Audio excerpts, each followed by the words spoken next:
महेंद्र सिंह धोनी ने बिहार के एक लाल को बुलाया जिसे बिहार का शुएब अख्तर कहते हैं। आखिर कौन है ये मोहम्मद इजहार जिसकी जिंदगी इतनी मुश्किलों में रही कि उसका सीएसके चेन्नई सुपर किंग्स तक पहुंचने का सफर आपकी आंखों में आंसू ला देगा। दोस्त, बिहार में एक जगह पड़ती है जहां पर एक मोहल्ला है, भगत मोहल्ला, वीरपुर जगह का नाम है। यहां पर 21 साल का एक लड़का है, पेस बॉलिंग करता है, नाम है मोहम्मद इजहार, जिसकी मां ने सिखाया कि दोस्त आपको ना जिंदगी में कभी हार नहीं माननी। और अब उसने उसी चीज को फॉलो करते हुए अब चेन्नई सुपर किंग्स के लिए नेट बॉलर बना है। एमएस धोनी ने उसे बुलाया है और वो धोनी के लिए बॉलिंग कर रहा है।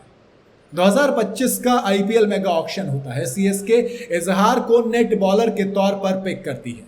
आपको याद होगा एमआरएफ की पेस फाउंडेशन में इस लड़के को पहचाना गया था।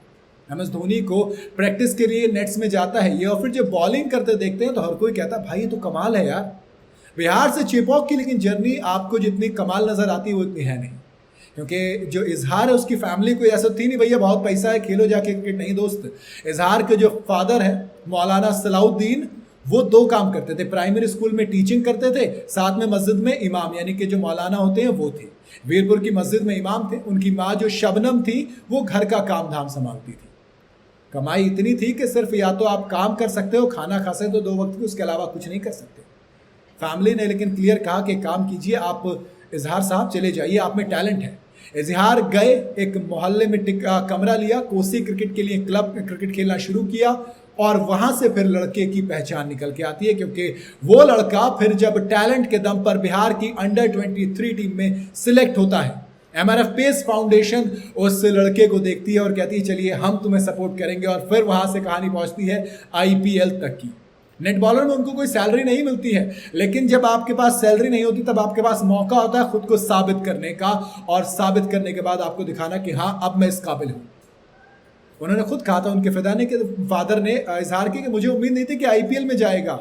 हाँ, बताया था कि भैया कुछ बढ़िया कर रहा है, अपनी ड्यूटीज पूरी कर रहा है, काम पूरी मेहनत से कर रहा है, उम्मीद है कि परफॉर्म करेगा और एक दिन इंडिया के लिए खेलेगा, पूरे देश को प्राउड फील कराएगा।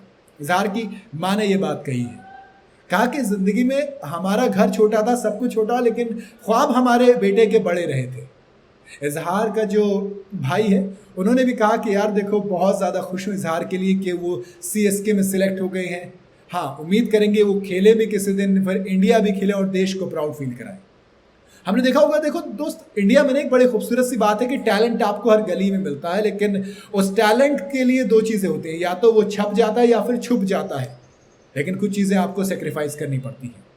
चीज़ें कैसे सेक्रीफाइस करनी पड़ती हैं? इजहार की फैमिली के पास कुछ था नहीं, लेकिन फिर भी उसकी फैमिली ने कहा कि ठीक है छोड़ो चीज़ों को, हम जैसे एडजस्ट करेंगे कर लेंगे, आप लेकिन जाइए किराए पर कमरा लीजिए, हम आपको फंड देंगे जितना भी बस की होगा, अपना पेट काटेंगे, अपनी रोटी कम करेंगे, लेकिन आपको मौका देंगे।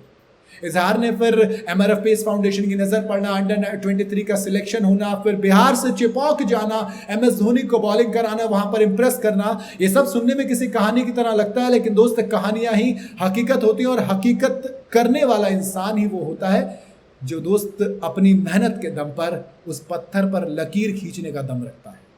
और इजहार की कहानी कुछ ऐसी ही है। इतना तो बताती है कि हाँ अगर मेहनत करोगे ना तो कामयाबी मिलेगी, बशर्ते हार नहीं माननी है, थकना नहीं है।